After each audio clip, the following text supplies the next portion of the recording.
reaches, throws that ball's out, that's live! Back the other way, Sam Hubbard! The Cincinnati Kid! Hubbard's got a convoy! Chased by Andrews! At the 30, the 20, he will score! To the end zone, down the field, and it is deflected, and gone! Touchdown! A.J. Green! Over goes back to throw, men are coming late, looks right down the middle, there's Eddie Brown, he has it at the 35 to the 30, he may go, 10-5, touchdown! Now the Bengals Super Bowl chances rest on his right foot. The kick is up. It is good!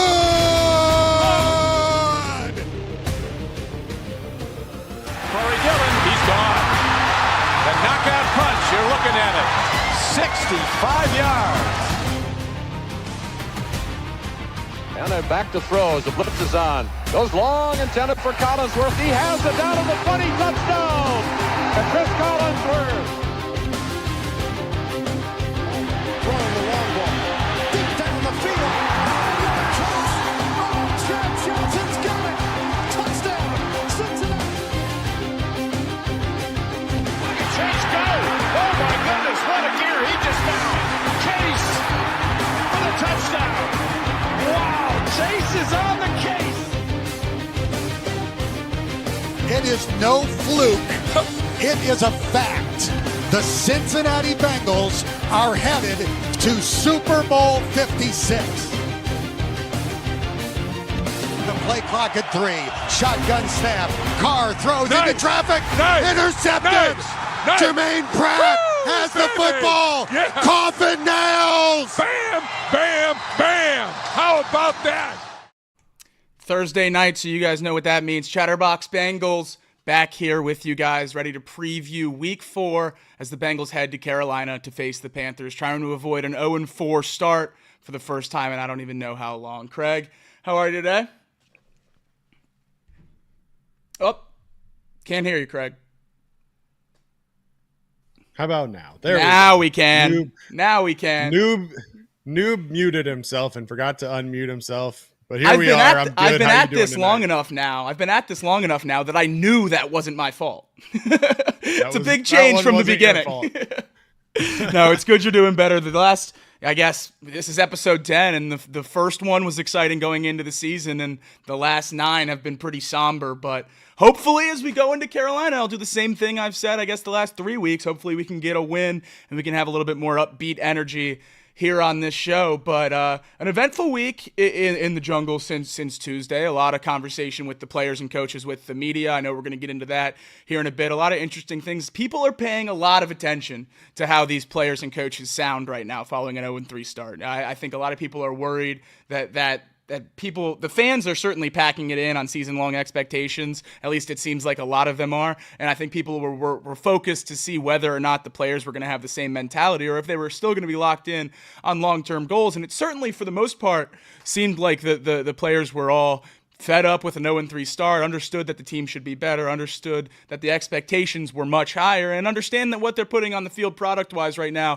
just, quite frankly, isn't good enough. I know Geno Stone, who was an offseason addition, spoke to the media talking about how he's been – people have been asking why he's walking around so angrily, so tightly wound and upset in the locker room, and it's because he's not okay with being 0-3, and I think that's a good spot to be for a lot of these guys, because if you're going to try to compete for a Super Bowl, you can't be okay with the level of play that we've seen. And earlier this week, a lot of people were getting on Stone because he tweeted during the week something, a little jab at Bengals fans, I guess you could say, saying that we don't know what's going on in the locker room, we don't know everything that's going on with the team. So talking about the defense the way a lot of people, myself and Craig included, I'm sure, we're talking about the defense he wasn't quite fond of, and I guess a lot of people took that as you shouldn't be talking like that when you're 0-3 and when you just allowed 38 points to a rookie quarterback, and you look like one of the worst defenses in the league. But I think Geno Stone is out here, and we saw it more with that quote to the media about how upset he is with 0-3. I think he is just upset. He's a guy who was undrafted and got signed by the Ravens and put together a great few years in Baltimore before really breaking out last year, and all those Baltimore teams did was win. They were always competitive, and now he's in an 0-3 situation where he was brought in as a guy who was supposed to spearhead the change for this defense, and the defense has taken a big-time step back through 3 weeks so far, at least it seems. I think he has every right to be fed up, whether he handled it the right way or not on social media. I think that's splitting hairs. I'm happy that my guys aren't comfortable 0-3. I'm happy that he's a little bit ticked off by the fact that the media and fans and everyone are talking down on this defense, talking about how this defense has no route to get better this season, how this is kind of what we're set with, and the offense has to score 40 every week to win. I think that's where a lot of fans lie right now, and I think it's good that he's upset about it. Well, yeah, I'd love to be proven wrong. So if Geno Stone thinks that it's wrong for us to be upset about the way this defense has performed over the first 3 weeks, by all means, prove us wrong. But right now, we don't have any hope. And so, look, I'm glad Geno's upset. He should be. Like, the way that this defense has performed, not good enough. We know that. We've talked about that enough. We don't need to go deep into that. Yeah. But the fact of the matter is, it's interesting to me the difference that you see between Jamar's comments and about how he's having more fun now than he had the first 2 weeks versus Geno Stone's comments and how he's walking around angry. Yeah. Now, the offense went out and showed out on Monday Night Football against the Commanders, and the defense did not. And so does it make sense that maybe the offense is having a little bit more fun and the defense is not? Sure, of course. But at the end of the day, as a team, you're still losing ball games. And so I don't know that anybody should really be having a ton of fun when they go out and put up 33 points in a losing effort. That should be disappointing to you, and that should be upsetting to you, and you should want to push the defense to be better. And honestly, I hope that that's happening behind the scenes. Yeah. I'm not going to read too much into some of the comments. The bottom line is that the defense should be mad and the offense should be happy. But at the end of the day, all that matters is the outcome. And Sunday's the big question mark. Can the defense rally in what will be an interesting matchup with the Carolina Panthers? That's absolutely right. And one player on the offense said that he's starting to have a little bit more fun. You touched on it there. Jamar Chase, an interesting clip with the media saying through the first 2 weeks, he wasn't having fun anymore playing football. The offseason weight was dragging him down. He was focused on other things, but as you'll hear in the clip as we roll, can't do that again. 2 hears back to back. That's tough. As you'll hear in this clip as we roll it, he's having fun again playing football, and I think that is a good thing for Bengals fans. We'll unpack it on the other side. You talked last week about the importance of having your first big game. You had a big game against Washington. Do you feel better going into this game, having a big game under your belt? I just wanted to make a play for the guys, man. Just felt like a relief moment for me, you know what I'm saying? And all this BS that was going on this offseason and prior to the season, I'm just happy that it's over with and I'm finally playing ball and having fun with the guys. That's what matters most for me. You feel like you're back to your normal self? I feel like I'm having fun again. Do you sense at one point you weren't having fun? Well, no. How long? What did it take to snap out of it? Just a big game? A big play. Yep. Takes nothing more than a big play to snap out of a little funk for Jamar Chase, and I think we all knew that. That's why the whole offseason we talked about how important it was for him to start fast, regardless of whether or not he was going to participate in the offseason programming. Certainly we all wanted him to, and that's why the holdout was such a big story throughout the offseason. But as he said right there, one big play gets him rolling and he's back to his normal self. I did find it a little interesting that my main takeaway, which I feel like a lot of people were focusing on the word fun, and my main takeaway was that he explicitly said that the offseason stuff is behind him now and that he's focused on the season, that he's focused on football, that he's back to his old self. They straight up asked him point blank, does that mean you weren't having fun? And he said yes. He said yes. The guy not having fun playing football, the young players, any player, you can't play this game unless you love it. And that's one of the things that's so great about football is if you're out there and you're not going at 100 miles an hour and you don't love the game, you're going to get hurt or you're going to hurt your team. Jamar Chase through the first 2 weeks sounds like he wasn't having fun, which certainly to me leads me to believe that he wasn't going at 100% and that he had other things on his mind, which was evident in that Chiefs game when he gets a crucial 15-yard penalty there at the end. Jamar Chase turning the page and moving on from offseason baggage and focusing on this team and where it has to go from here, I think is a great sign for how important they all realize this stretch here is. We're 0-3, and we keep talking about the odds for an 0-3 team to make the playoffs. Well, they're a lot uglier if you're 0-4, and they're non-existent if you're 0-5. So you have to turn this around and start winning right now. And I think him saying all that offseason stuff is behind me and I'm focused on football now is a good recognition of how important these next few games are going to be and how important the rest of the season is, because you've dug yourself into a hole now where you have almost zero wiggle room. Yeah, look, we talked about it after the Chiefs game. We felt like a lot of frustration was coming out from Ja'Marr. We saw that in the penalty that he picked up, the personal foul. The interesting comment to me is not about the fun. It's about the, quote, BS of the offseason and how that part of it specifically weighed on him and how upset he must have been about the fact that they couldn't get a deal done. And we went back to the conversation around, look, the Bengals went to Ja'Marr Chase and told him that they expect to get a deal done this offseason, and it became a distraction. And Ja'Marr Chase self-imposed a deadline before the season, but at the bottom line is that the Bengals wanted to get this done and Ja'Marr Chase wanted to get this done, and it didn't happen. And so, of course, Ja'Marr Chase, through his sit-outs or sit-ins, if you want to call them that way, through the first 2 weeks of being double-teamed because T. Higgins wasn't in the lineup, all of that is going to add up to a frustrated player who's not having the amount of fun that you would expect him to have. And that's totally understandable. But now you've got T. Higgins back to take some of the pressure off of you. Andre Yoshivas had a great game this past weekend. And maybe it is just a matter of opening up the playbook a little bit more to allow Ja'Marr Chase those one-on-one opportunities deep down the field to let him have some fun and hit a gritty in the end zone. But I think the biggest takeaway here, and maybe I'm getting a little bit too much into it, is that Ja'Marr Chase still has a little bit to go but to be a professional football player. And he may have all the talent in the world, but there's more to being a pro than just having talent. And so all these distractions are behind him, but I hate to break it to you, Ja'Marr, they're going to come right back next offseason when these same exact conversations pick up. And if you don't get a deal done then, guess what happens? It's coming back the next year when we get franchise tagged on you. So I hope that he has the opportunity to talk to the people that he needs to talk to, do some maturing. We want Ja'Marr Chase to have fun, and we think that he's the best player he can be when he is out there having fun.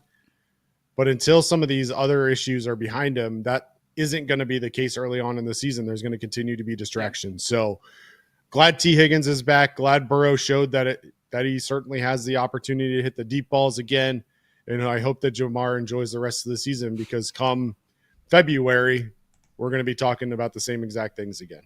That's absolutely right. And I think that's something that, like you just said, I hope he realizes that if you're turning the page right now, it doesn't mean that it's just over. You're still not signed long-term. And I know he knows that. And I know that's going to be a cloud that hangs over this team for probably the rest of the year or maybe next year. Who knows? Until we get a deal done, a main talking point with the Cincinnati Bengals, win, lose, or draw, is going to be what's going on with Ja'Marr Chase's contract. And that's something that we're going to have to just acknowledge. But why we talk about paying Ja'Marr Chase $40 million, we did see on Monday night. I know that the Bengals didn't get away with the win, but 2 long touchdowns over 100 yards and lined up in the red zone with 2 guys lined up right on top of him, just like the old Megatron play that goes viral every single football season. We have one of those for ourselves in Ja'Marr Chase. The amount of recognition that other defenses show him, even with T. Higgins on the field. I don't know if he was on the field for that exact play, but he played in the game, and Ja'Marr was still doubled quite a bit. I think Jamar's just an absolutely incredible player. Like you said, certainly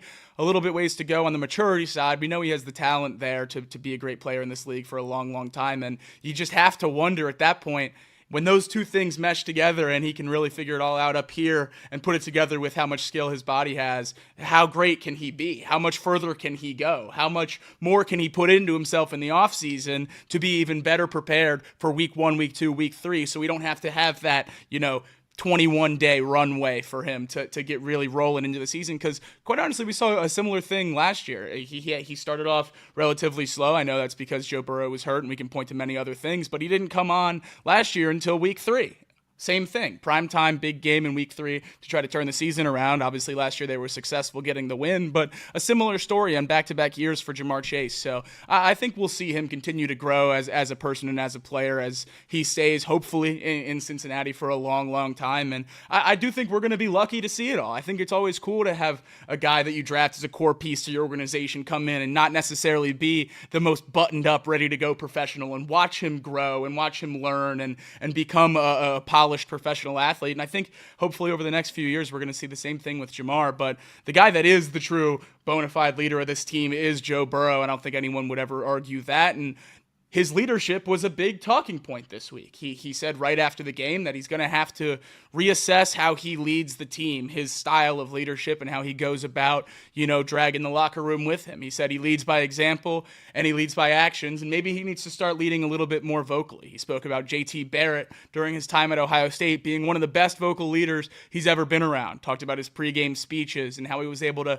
fire the guys up during halftime. Joe said that's not something he necessarily does a whole lot of, but he might have to start if the team needs it. Now, I don't necessarily know how I feel about a guy trying to change his leadership style because he thinks the team needs it. If Joe Burrow's the best leader he can be by leading by actions, leading by example, then I don't necessarily want him turning that focus away from the football. If that's what comes naturally to him, he'd have to turn his focus away from the football to learn how to lead in a different way. And is that important for your team? Sure, absolutely. When you pay a quarterback $55 million, they're expected to lead a team, and that's absolutely crucial. So if he needs to do that to be a better leader, then by all means, go about it. But I thought it was certainly interesting after a game where the offense scored over 30 points and Joe threw for over 300 yards and 3 touchdowns, that his initial takeaway after the game was, I need to be a better leader. Yeah. He had an interview with Ben Baby this week on ESPN where he said, I'm usually a lead by example kind of guy, but I think I can pick my spots to say some more things. I'll find those spots this week. We've got a lot of young guys that we're counting on that haven't really been here before. To have them hear my voice might be beneficial. So look, all of that can be true. I think that there's opportunities for Joe to be a leader on this team. I think there's opportunities for him to hold people accountable. I think there's opportunities similar to what we're talking about in the Reds side for that to be the case where these young guys need that leadership to be able to take that next level. But I'll also say that Zach Taylor's got to take some of that onus. And if I'm being honest, I don't know that I've heard a whole lot about him being a better leader this week as much as I've heard about Joe Burrow being a better leader this week. And the one thing that I'll say is that the worst kind of leader is a fake leader. So if Joe Burrow is going to go out of his comfort zone and become something he's not, which to Zach Taylor's point in this article, he talked about specifically about how, Joe isn't going to be somebody he's not. He's not going to force something. He's going to be genuine. So if Joe Burrow all of a sudden tries to act different, that's going to be noticed by his teammates. He's not going to be able to just go out and all of a sudden become this overly vocal type of guy. He's never been that guy. So to do that now would come off as completely disingenuous and probably wouldn't be received well, depending on how he goes about it. Now, that doesn't mean he can't spend more time with the young guys and with his receiving core and with the running backs and with the O-line, quite honestly, to work on some things and make sure that they're all on the same page. But if you're going to act like he's going to go out there and be that Tom Brady on the sideline, cussing out his offensive line on the sidelines, or Peyton Manning or one of those guys, that's just not going to happen. And if it does, it's just going to come off as disingenuous, and that'll be an issue. So am I open to Joe Burrow being more of a verbal leader on this team? Yeah, of course. And there's been opportunities for him to do that in the past. And quite frankly, we've seen some of that fire come out of him in the past before. But it doesn't mean it has to be every play. It doesn't have to be every series. It honestly doesn't have to be every game. The biggest thing about being a good leader is that when you speak, what you say matters. If all you do is talk, people are going to start to drown you out. Instead, focus on the times that matter, and he'll be fine. I thought on a leadership perspective, it was a little bit weird, Zach Taylor's comments regarding their walk into that private room, office, whatever it was after the game, how he said, I just must have walked in the wrong door with Joe. We weren't doing anything, weird. That's not true, Zach. That's not true. That's not true. You've been a coach in Cincinnati for how many years now? You don't know how to get off your own sideline to the locker room? You want me to believe that you went through the wrong door after an embarrassing loss with your superstar captain quarterback? I'm not buying it. While he's still in his full uniform and pads. Right. I saw a couple pictures, obviously the one we used for our thumbnail after the game, and they were walking both facing the locker room. But I saw another picture come out from maybe a split second or two later when Joe is turned all the way around looking at Zach, and it certainly seems like number 9 is calling the meeting and not the head coach. So maybe that's why Zach was a little bit more coy about his response there, because I wonder if exactly what you're talking about there. Zach Taylor not leading the locker room, not taking control of the team, and Joe saying, hey, you're putting too much weight on me here. I need to also play quarterback. I can't be the coach of the team as well. We need you to step up. Maybe I'm grasping for straws here. I'd certainly rather blame the head coach than the quarterback when it comes to leadership. But I think that's where I'm at right now. You pointed it out perfectly. If everyone's talking about your quarterback's leadership after an 0-3 start and no one's talking about your head coach's leadership after an 0-3 start, maybe we should talk about where we're placing that blame. Well, and how many times have we seen blow-up games like that in the past from other teams? And you get the sideline shot of the head coach or the defensive coordinator absolutely ripping into his defense on the sideline with all of them huddled around him. You just never see that with the Bengals. And I'm not saying that they have to be that way. I just think that there needs to be more accountability, and the coaching staff needs to be willing to do that. And it means not only in the way that you're communicating, but in terms of playing time. And we're going to talk about the injury report in a little bit. I realize that there's difficulties in terms of playing time because of who's injured, who's not, all of these things. But anybody who knows anything about football can look at this team and see that they're not performing on defense. Yeah. And the only shots we got of Lou Anarumo during the game on Monday night was just him standing there on the sideline. You never got the shot of him tearing into his team. Mm-hmm. You never got that classic shot that you would expect to see in a situation like that, where he's calling on his defense to step up and make a play, get a stop. All it would have taken in that game was one stop to completely change the outcome of that game. But the Commanders had such momentum that they never got it. And so that I'm all on board with leading and having your players lead. But at the same time, you're the head coach and you're the manager of this team. You need to be willing to speak up and hold your guys accountable and not rely on your own players to do that every single time. That's right, and you touched on the injury report right there. We'll go ahead and move on to it right now. Yesterday, a lot scarier than today. It seems like the Bengals might have dodged a bullet. Yesterday, Ja'Marr Chase projected as limited in what was a walkthrough, a dialed-back practice. Today, a full participant with that shoulder injury, but the one I know I'm focused on, a lot of other Bengals fans focused on as well. Trey Hendrickson, back-to-back DNPs, did not practice with an illness the last 2 days. He has not been at the facility, has not been with the team. So certainly a concern about whether or not he's going to be ready to go on Sunday. Obviously, an injury from Monday night in Trent Brown, but still big news for the Bengals. He's going to be out for the season with a torn patella tendon. I don't know what the Bengals are doing with patella tendons in the offseason, but they haven't had much luck so far this year. Another, player that we expected to be a key piece to the Super Bowl run falling down in the early weeks. And then the 2 D tackles that we need back so desperately, Sheldon Rankins and BJ Hill, both did not practice yesterday nor the day before. The only update from 2 days ago to today was Ja'Marr Chase from limited to full participant. Everyone else the exact same as Wednesday today. So not a whole lot of change for the Bengals injury report, but still something that we definitely need to discuss with, it was a bigger talking point with Ja'Marr Chase. I guess we can touch on it here a little bit. I know at least for myself, every time I see Ja'Marr Chase on the injury report for the rest of the year, I'm going to be concerned. Until there's pen on paper, I am going to be concerned about Ja'Marr Chase on the injury report, and it's because Adam Schefter, that little slimy snake, he put that egg in the back of my brain that Ja'Marr Chase could weasel his way into the injury report, not play in games, get his contract, and then do the whole holdout thing again next year. And I don't like thinking like that. But when Ja'Marr Chase popped up on the injury report with a shoulder injury and limited in practice, I started to think a little bit like that. And it's something that I think I'm just going to be worried about until we either sign him or until he's full participant in practice for the rest of eternity. If he's ever on that injury list, I think it's something that Bengals fans should at least have a little level of worry about.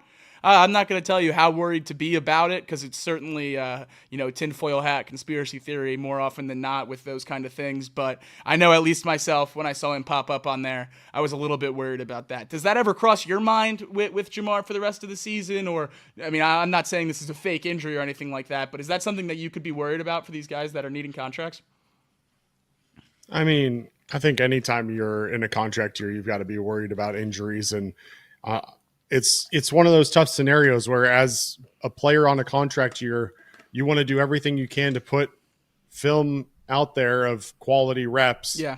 And so you don't want to miss too much time if you can avoid it. But at the same time, you don't want to go out there if you're not 100% healthy and then put out bad tape. So, there's a little bit of push and pull on that. Yeah. I mean, I'll monitor it, but like even the videos that we saw from yesterday's walkthrough, like Ja'Marr was there, he had his jersey, do whatever you want with his simulated participation. But, the fact that he was back out there full go today, right? You got to remember that any level of treatment in the NFL requires you to be on the injury report. So even if he just gets a little bit of a massage, I think he has to be on that injury report. So that's the only thing I'll say, is that I'm not overly concerned right now about that, but it is something to monitor.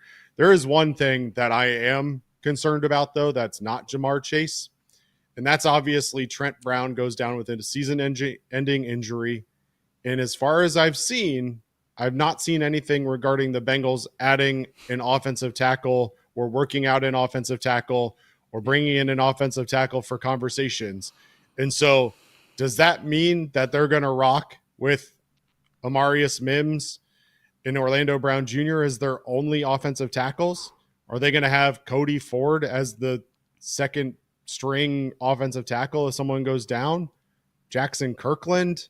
I just don't know what the plan is with Deontay Smith already on IR, Trent Brown expected to go on IR. It just leaves a little bit of a hole that I don't fully understand what the plan is there.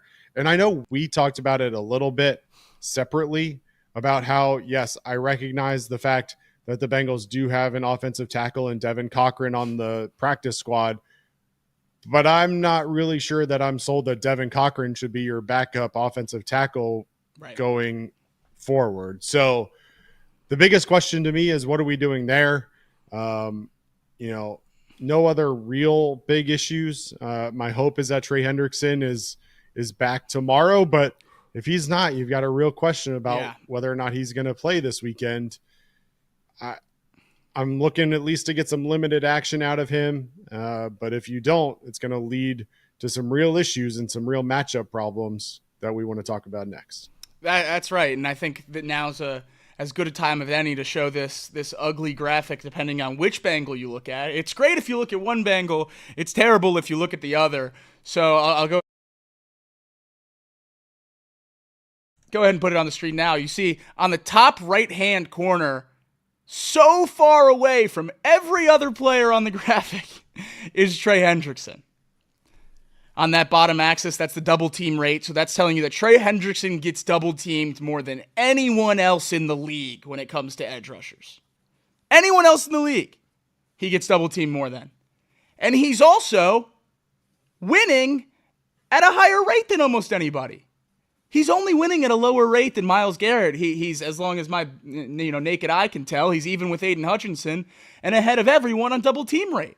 The production from Trey Hendrickson this year has been insane, with zero help from the rest of the roster. It's ridiculous what he's been able to do while being the sole focus of a team. Then if you shift your eyes all the way down to the ugly part of this graphic in that bottom left-hand quadrant, Sam Hubbard, you can kind of see his name all alone too. But it's not ever good when you're all alone on the bottom left-hand corner of a graphic, or at least very rarely. He's winning at a lower rate than everybody except for Michael Dana, and he is certainly in the back half, comfortably in the last third of double team rate. So he's not getting the acknowledgement of defenses, nor is he winning against one-on-one pass rush. The juxtaposition of these two edge rushers on the Bengals defense right now is insane. I can't believe one guy is able to sustain this level of pressure while the other guy is doing so little to help this defense whatsoever. I don't know how much longer Trey Hendrickson can keep this up without a little help, but Sam Hubbard either needs to step up and get at least towards the middle of the pack, or we need to find someone else who can. And as of right now, it doesn't look like Joseph Ossai is that answer. Still crossing my fingers for Week 5, Miles Murphy to be that guy. Yeah, I mean, fingers crossed, obviously, that he can be that guy. The other piece of this that came out this week, obviously, that we haven't really talked about that kind of leans into the injury report and the matchup problems is that previously unreported, as far as we know, Sam Hubbard's recovering from a grade 3 hamstring injury, the most severe grade for a hamstring injury. Sam Hubbard didn't want to talk about it, but Lou Anarumo said, I expect Sam will continue to get stronger and better each week. And you mentioned it as well earlier this week when Zach Taylor was asked about his lack of production. The response was along the lines of, well, he's getting back to full strength from an injury that we didn't know about. Yeah. So I think that hopefully the ideal situation here, obviously, is that, yes, Miles Murphy gets healthy and that we have an opportunity to plug him in for the Ravens game next week like he originally said he would be. But if he's not, what kind of a disservice are we doing to ourselves to continue to put Sam Hubbard out there for the amount of snaps that he's getting every single game instead of other guys on this team who, at least in the preseason, looked somewhat promising? He's playing more snaps than anyone on the defensive line, Sam Hubbard. That's ridiculous. Right. He's not good at anything. And meanwhile, respectfully. Totally. All the respect in the world. And look, Joseph Ossai didn't look great this past week, but Cedric Johnson's a guy that we saw in the preseason that we felt like at least did some to maybe work his way into the rotation a little bit, and it just hasn't happened. And, you know, I think as much as teams have been throwing against the Bengals and the success that they've had throwing the ball against the Bengals, it's really hard to imagine a world where you're not regularly swapping out defensive linemen to keep them fresh. And it's really hard to do if the only two guys that you're going to play are Trey Hendrickson and Sam Hubbard with the occasional Joseph Ossai. You need more out of Cedric Johnson if he's going to get an opportunity. You need more pass rush out of your D tackles. I mean, right now you're not getting anything on the pass side out of the interior line. And the Panthers have a decent interior offensive line that is going to potentially benefit them in this matchup. Now, we'll see how everything works out. I don't know long-term what the expectation is, but, you know, bottom line is that this entire defensive front has to perform better, and they have to give Trey Hendrickson help, because the fact that he's getting double teamed as much as he is, literally more than any other defensive end in football, and still winning at the rate he is, imagine what happens when he gets some help on the other side and reduces the opportunity for those offensive lines to double him. That's absolutely right. Before we get any further into matchups, we have a super chat, a $50 super chat from our good friend Michael Rolfe. How many times a year do Bob Castellini and Mike Brown have dinner and talk about how smart they are? The rhetoric gets passed down to us dumb fans. You guys are amazing. CBox Bengals is him, as they say. Michael Rolfe, we appreciate it so much. Thank you to everyone that's sticking with us and watching throughout the rough stretch of this season. Hopefully it's going to get better and we're going to have a lot more fun here soon. But even with the losses, it's been fun to hang out with you guys. While you're here tonight, make sure you like the stream, and we'll keep bringing you content at least 3 times a week. But you talked about it right there, how poor the Bengals' interior pass rush has been. I think a lot of people have been focused on that edge rush position outside of Sam Hubbard, but the interior, or outside of Trey Hendrickson, just because of how bad Sam Hubbard has been and how recognizable that name is. But the interior pass rush is just as big of an issue. To be fair to the Bengals, to Duke Tobin, to Lou Anarumo, the guy that they signed to try to fix the interior pass rush in Sheldon Rankins has missed a game and a half. So I don't necessarily think it's entirely fair to grade their plan on the interior pass rush yet, just because they did go out and sign a guy who has been successful doing just that in his career, rushing from the inside, and they haven't had him out there yet. So again, fingers crossed, a lot of crossing your fingers with this Bengals defense, but fingers crossed when that defensive line gets healthy, they're going to be able to make a little bit more of a difference than we've seen so far. Even with Rankins and Hill healthy in week 1 and about half of week 2, it wasn't all that pretty. And I don't know that it's going to get much better this week. You said that the interior of the Panthers offensive line is pretty good at pass pro, and I think that might have even been an understatement. Their center, Austin Corbin, has the most snaps played this year at 107 without allowing a pressure. Robert Hunt, their guard they brought in from Miami, is a top 5 guard in run and pass blocking metrics so far this season. Ike Ekwonwu's taken a big step at left tackle, but he's still not quite where they thought he was going to be as a prospect yet. But this Panthers O-line, narrative-wise, about how bad they are, fell victim to a quarterback in Bryce Young, who I love dearly. He was my quarterback during my time at Alabama. I love him very, very much, and I think he's going to figure it out in the NFL at some point. But 46% of the pressures Bryce Young faced in week 1 and 2 as the starting quarterback of the Carolina Panthers, he forced himself. Whether that's holding the ball too long, rolling into pressures where you don't need to, scrambling in ways that don't necessarily make sense based on the protection.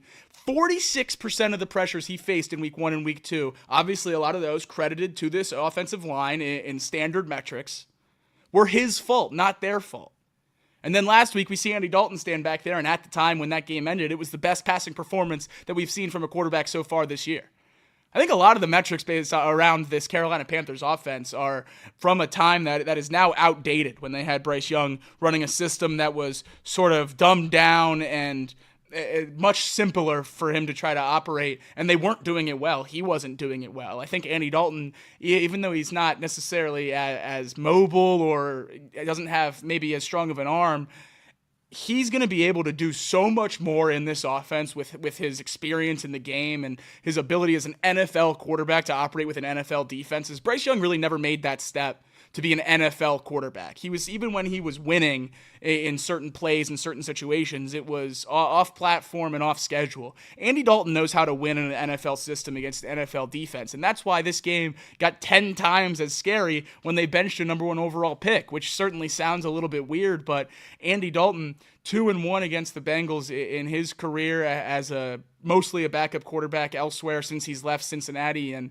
this is a matchup that I'm certainly not too thrilled with. We saw Jaden Daniels tear us apart through the air, just 2 incompletions on Monday night, and he's certainly not the level of passer a lot of people would say that Andy Dalton was, at least before Monday night. After watching Andy's game on Sunday, everyone thought Jaden was going to beat us with his legs, being off platform, making those off schedule runs and throws, but he didn't. He stood up clean in the pocket for almost the entire game and just delivered ball after ball. And I think if Andy has the same situation, we're going to see a similar result. I think the Bengals need to change something very fast on this pass rush front if they want to make this game against the Panthers competitive, because if Andy Dalton's back there and comfortable, he's able to beat you. If you get any pressure on him, I'm incredibly confident in the Bengals' chances on Sunday.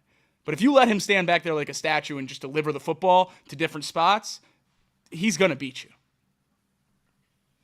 Yeah, well, I think that's what happens when you go out and you spend $150 million in the offseason on the offensive line. I mean, it's a similar kind of attack to what the Bengals did this offseason and last offseason, going out and spending money on the offensive line. I think this new physical NFL, quite frankly, there's going to be a lot more investment in the offensive line, and the Panthers are on the front end of that happening. And, Chuba Hubbard touched the ball 26 times last week. That's not a mistake. They're going to try and pound the ball down your throat a little bit. They're going to try and get it ahead of the chains, and the Bengals are going to have to stop that. And, this offensive line certainly is going to be a challenge for this defensive line of the Bengals, and they've got some work to do.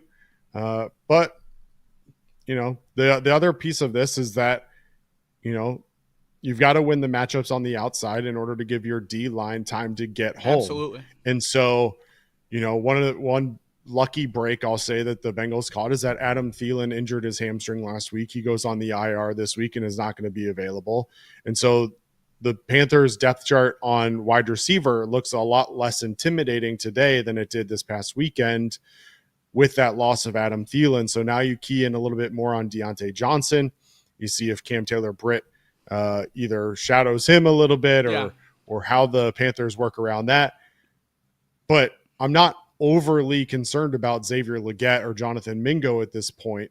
So if you can shut down Deontay Johnson and you take away outlets, then your defensive line has a little bit more time to get home, take advantage of that.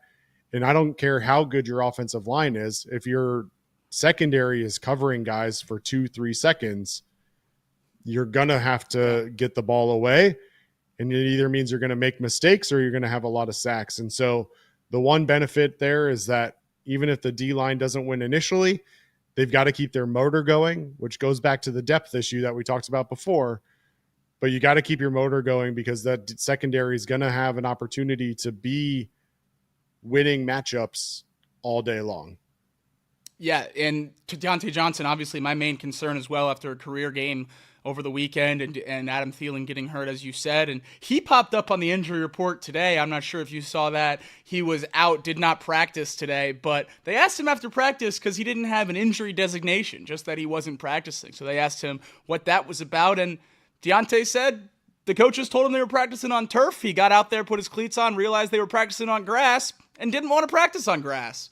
So he didn't practice today. So honestly, I want to take the time to give a round of applause to Deontay Johnson because I know when I played football, the days we practiced on the turf were much better than the days we practiced on the grass. And if I had the opportunity to just say, hey, I'm not practicing today, I probably would have done the same thing. But I think that might make me feel a little bit better on about going into Sunday without Adam Thielen, Deontay Johnson not even going through reps in practices, Xavier Legette, a rookie who hasn't been in the scheme a whole lot, and Jonathan Mingo, a guy out of Ole Miss a lot of people were really excited about, but drafted by the regime before this one. And we know how skill players that are drafted by previous regimes can be handled. He could just be shoved down the depth chart and never really have an opportunity because obviously Canales and this new GM drafted Xavier Legette in the first round this year. I think they're going to try to prove that their guy was the right choice over the other guy, regardless of the skill level of both. If it's close, I would expect we see a lot more of Legette than we do of Mingo this week. And Legette's a big body receiver that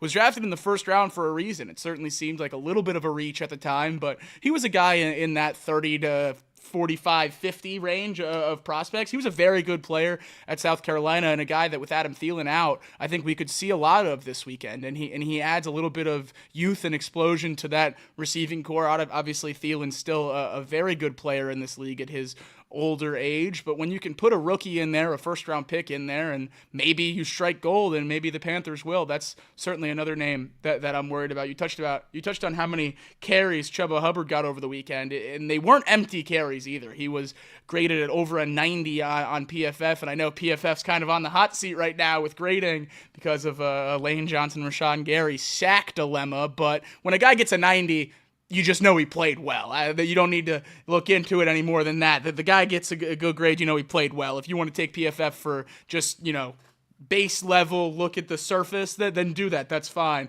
And then you could see that Chuba had a great game. And I think as he continues to be a lead back and get more carries, he's going to turn into closer to what we saw in college. He was a great running back in college, and I just don't think he's ever had the chance to get enough carries in the NFL to ever feel like a starting running back. And now that he does, at least through the first he's going to have this week and probably one more as Jonathan Brooks recovers from his ACL tear, I think Chuba Hubbard's a pretty exciting running back, a guy that breaks a lot of tackles and one that certainly doesn't match up well against the Bengals defense. But as I was going through these matchup problems and thinking about Chuba Hubbard, I started thinking, what running backs would match up well against this Bengals defense? And I realized that list is pretty short. So I guess that matchup problems every single week. I don't need to always bring up the running back because until I see something different from the Bengals defense, that's going to be a matchup problem every single week. But moving off that to the thing that I think scares a lot of people. Real quick before we switch off of that, I just want to touch on the opposite side of the ball. The Bengals are going to have a big opportunity. Jordan Fuller, their star safety, on IR this week. Our good friend. Nick Scott, our friend Nick Scott, it will slide in to be the starting strong safety alongside Xavier Woods. look for the Bengals to try and take advantage of that matchup all day long. We saw last week the Bengals take deep shots early, and I would expect the exact same thing. Jamar said it right there in the clip we played earlier. One play gets him going, and if you could get him going in the first 2-3 minutes of a football game, I think that's a recipe for success for the Bengals offense. So, well, yeah, the safety out, and we know how great Nick Scott is. We were lied to about him, and hopefully we get that same kind of level of play when he's on the other team. It would feel pretty Bengals for Nick Scott to have like a career day stat sheet stuffer, like 13 tackles and a pick. I don't know. It just sounds gross. So with the way this season's gone so far, I can't rule it out. But something that I know a lot of Bengals fans are worried about, and we're going to talk about here for a second, is the potential revenge game. I know when Bryce was benched for Andy Dalton, the first thing that came into my mind was Andy gets another shot at the Bengals, and he's been pretty good against the Bengals so far in his career. 2-1 record as an opposing quarterback going against the Cincinnati Bengals. 1-1 at home, obviously playing him in Carolina this week. 25 points per game and a QBR over 100. Don't split those stats up across 3 games, because then you'll see that he doesn't really throw the ball for very much against the Bengals. But granted, that was one of those games he was the quarterback for the Cowboys, and we know how good their running back room has been over the last few years. So Dalton never forced to really beat the Bengals with his arm, but he's had success to the tune of a 2-1 record as a backup quarterback. One of those games, a blowout for the Bengals, and then one a very close one, and then one obviously a win. So hopefully we can turn the tide a little bit against Dalton this week. A lot of people scared about his arm after such a great showing on Sunday. I think I am a little bit too, but we talked about it there in the last segment. It all comes down to pressure. I think our secondary can line up against these guys on Carolina, these weapons on Carolina, fairly easily. But if Dalton has 3, 4, 5 seconds back there to go through, all right, number 1's not open. Number 2's not open. Number 3 is not open. Check down. We are not going to win this game. We need to have him off schedule, because if he's comfortable, he's still a good quarterback in the NFL. But if he's uncomfortable, that's why we're going to see why he's been a backup for the last 5 years. And it does worry me a little bit, and it's just because he does have that veteran ability to see a defense, see what's going wrong. And we saw it last week when he had more touchdowns in the first half than Bryce Young's had all year. And that's just because when he sees something open and he sees something he can attack, he's been in the league long enough to recognize, A, how to attack it, and B, have the confidence to believe in his arm and go attack it. With a lot of these young quarterbacks, you see them pass up on open windows or a little smaller windows, but still open plays because they don't want to make the mistake. Andy Dalton's been a backup for the last 5 years. This is maybe his last opportunity to start in the NFL. You think he cares about making mistakes? He cares about winning the game. He's going to do anything he can to win the game. And that recklessness is another reason why I'm a little bit worried about Dalton this weekend. Yeah, well, I mean, the positive note is that Andy's faced the Bengals before. So it's not like this is the first time he's playing them in 5 years. So that's a little bit of a positive, right? But on the other side, this is a guy who last week went out and absolutely torched the Raiders to the tune of 26 of 37 for 319 yards and 3 touchdowns. And it wasn't just little dink and dunks along the way. Like, he had some nice deep balls that really caught the Raiders off guard. Yeah. And so, I'm interested to see what that looks like this week for them. But I mean, his spray chart last week was, heavily to the left a little bit, but it was all over the field depth wise. I mean, if you look at it, he had a touchdown pass, 27, 28 yards, another touchdown pass that was 13 yards, completions that were 15, 22, 18 yards downfield. So it's not like he was just dumping it off every time. Now, I'll also say he had 1, 2, 3, 4, 5, 6, 7, 8, 9, 10 completions behind the line of scrimmage. So he's doing a little bit of everything. Yeah. But that's what Andy Dalton is. That's what he's always been. He's always been willing to take the dump down when he needs it, but he's also got the arm to go deep when he needs it. So an interesting matchup, to say the least. To your point, I do think that our secondary has the advantage over their wide receiver core, but I felt like our secondary had the advantage over the wide receiver core last week, and we saw how that went. So.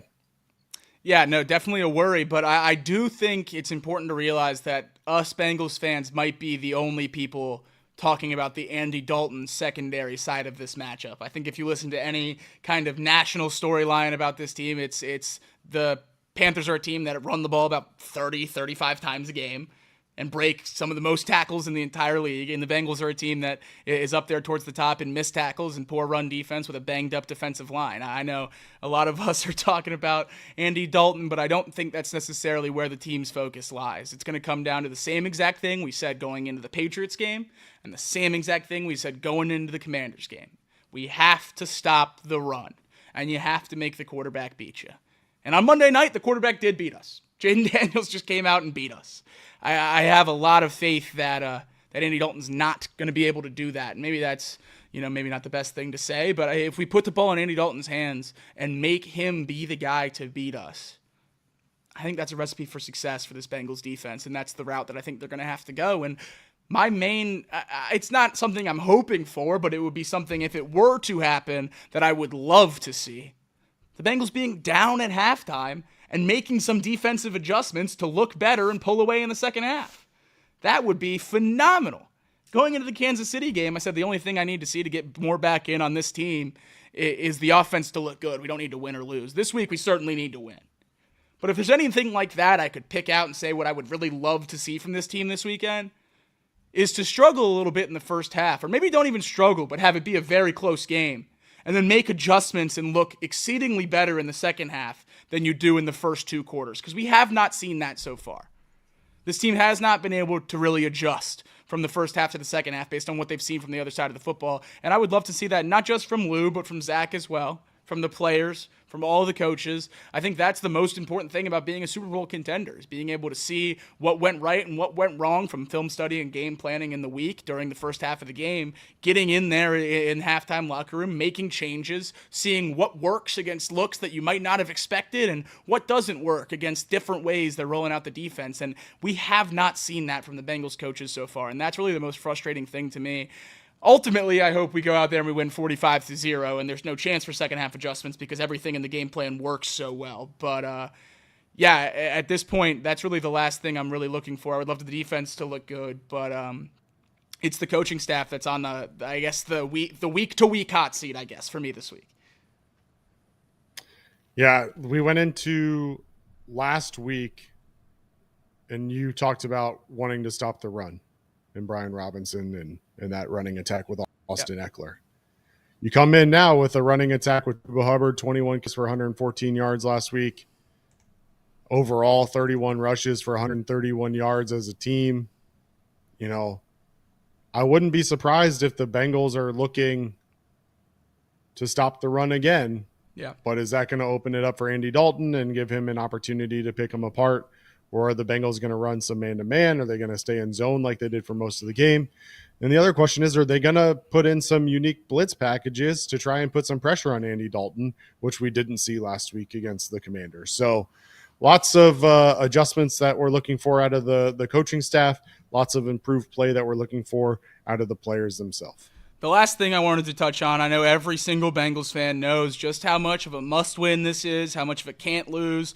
There's no way to slice this one this week. This is a must-win and a can't lose. You just can't have it. You have to get out of Carolina with a win. But Craig, I've said my piece on Off the Bench throughout the week. I'll summarize it at the end. But just from where you stand right now with this team, how must-win is this game? How good do they have to look for you to have season-long expectation changes based on Sunday? And what are the few main things that you want to see at 1 o'clock on Sunday to let you know that this team took their 0-3 start in stride and is ready to turn the page and attack the rest of the year and hopefully make the playoffs and make a run? I mean, short of holding to the Panthers to like 13 or less points, I'm not really sure that that's possible. I with all due respect to the Panthers, and I respect the weapons that they do have in Chuba Hubbard. Miles Sanders at one point was one of the better running backs in the league. Andy has shown himself capable. Deontay Johnson has been a Bengals killer, it feels like, over the years. So, if the defense comes and shows out, but it's got to be like super low scoring. I'm not talking about just winning a game 30-23 or something like that. Like, I want pure dominance. I can be happy with a win regardless. Ultimately, getting in the win column in the NFL is the most important thing, regardless of what it looks like. But if you're talking about truly changing my outlook on this season and truly changing my expectations for where this team will be come January, the only way that I think my opinion can change right now is an absolutely dominating performance by the defense. The offense can come out and put up 40, and we can win this game by 15, but I may not change my opinion unless that defense comes and shows out as well. So that's what I'm looking for. It's all about the defense this week, and quite frankly, for the next 3 weeks, the only thing I care about is what the defense does. I have faith in this offense. I have faith in Joe Burrow. My faith in the defense is gone wayside. So that's what I'm looking for, and that's what I'm expecting. And if it doesn't happen, then my outlook remains the same regardless of what the outcome of this game is. I think I absolutely agree with you there when it comes to the defense being the main thing I'm watching. And it's one simple counting number that I'm looking at for the defense this week against a Panthers team that's supposed to be picking number 1 in the draft. They're supposed to be the worst team in the league. I know that's with Bryce Young, not Andy Dalton, but I don't care. We should be able to steamroll this team. I want this defense to have more turnovers and punts than drives where the Panthers score. And I know that might be a lot to ask for, but I think against an Andy Dalton-led offense, a team that's supposed to be one of the worst teams in the league, I want this defense to have more turnovers and punts than drives where the Panthers offense scores. And if the Panthers offense scores 3 touchdowns and it's in a field goal and it's 24 to 30, and the defense has, 5 turnovers, then I guess I can say I'm happy. I certainly don't think that's how that would shake out. I think if the defense is having turnovers and forcing punts, then the Panthers offense is not going to be successful because I don't think they're big play driven, regardless of what we saw last week. Andy Dalton throwing 50-yard frozen ropes to Adam Thielen is not something that I expect this week, and it's not just because Adam Thielen's out. I don't think that's the Andy Dalton that they have in Carolina. I think we saw a glimpse of something that, and this might get clipped and come back to bite me in the butt, but I thought we saw a glimpse of something on Sunday that might not be all in there anymore, and I don't think he's going to go out and throw for 303 touchdowns. I just don't see that in the cards this weekend. So I really just do want this defense to play sound defense. Missed tackles in single digits, maybe? Can we get there? 9 missed tackles? I'll give you 9 missed tackles.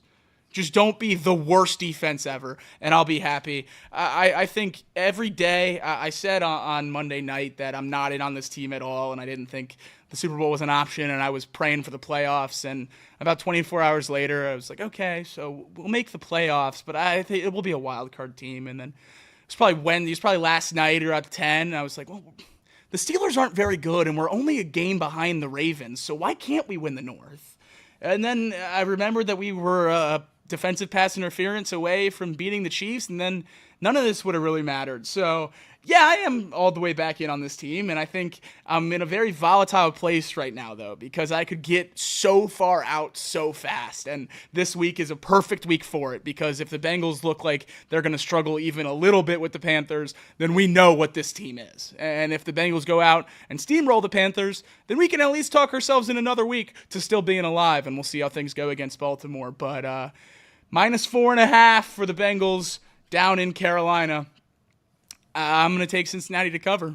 Ecstatic this dropped below 5.5 because 5.5-point favorites in the NFL this season have been wretched. But at 4.5, I'm going to hop all over the Bengals. I love it. I think that the season's on the line, and I think if you put this quote over last week's quote picking the game, it's going to sound a lot similar. I think it's going to be basically the same sentiment coming out of both these games. You have to win it to save the season. If you lose this week, there's nothing left. 0-4 puts you in a hole that you virtually have to win out to have a shot at anything that you wanted in the preseason. So I'm taking the Bengals -4.5, quite honestly, because I don't know where I'm at if we don't. Yeah, so I'm same boat. I'll take the Bengals minus the points. I also am going to go T. Higgins anytime touchdown weekend. Love that. I think it's time. So yeah, I'm on board with those. We last time on our Thursday show we did Thursday night football picks. You got any picks that you want to go over real quick before we drop off? I can go first if you want me to. You can go ahead. Yeah. All right. So first and foremost, you all know that I love this bet. I'm taking the primetime unders. Always. I think the under right now is sitting at like 45.5 or so. 44.5. 44.5 now. Still rocking the under. That doesn't change anything for me. I'm going to take CD Lamb over 6.5 receptions. The Cowboys just throw the ball too much for him not to get 7 catches in this game. It just feels like a lock. And then I'm going to take Devin Singletary over 60.5 rushing yards. Cowboys defense not looking great against the rush, giving up 5.5 per pop. It looks like this year, not good. So I'm going to take Devin Singletary and his increased workload to go over 60.5 rushing yards. I love that Singletary rushing yards bet. Micah Parsons has been on this Cowboys defense all week, pretty loud in the media, and I don't know that it's going to change. So that could get ugly, and it would certainly be fun to watch. So I'll tail the Singletary bet for sure. I'm taking the Cowboys minus 5.5. I know I said that 5.5-point favorites have struggled so far this year, but I do think this spread is an overreaction to the Giants winning against the Browns last week. I think if the Giants would have lost that game, like they, in all honesty, probably should have, then this spread would have been much bigger. So I'm comfortable taking the Cowboys to win by a score. And then I'm taking CD to score a touchdown. I know you just said the receptions because of how much the Cowboys throw the ball, and it's the same exact mindset here with CD to score a touchdown. And he was so fed up last week with his usage that they're going to force feed him the ball from kickoff to final whistle to make sure that their $40 million man is happy.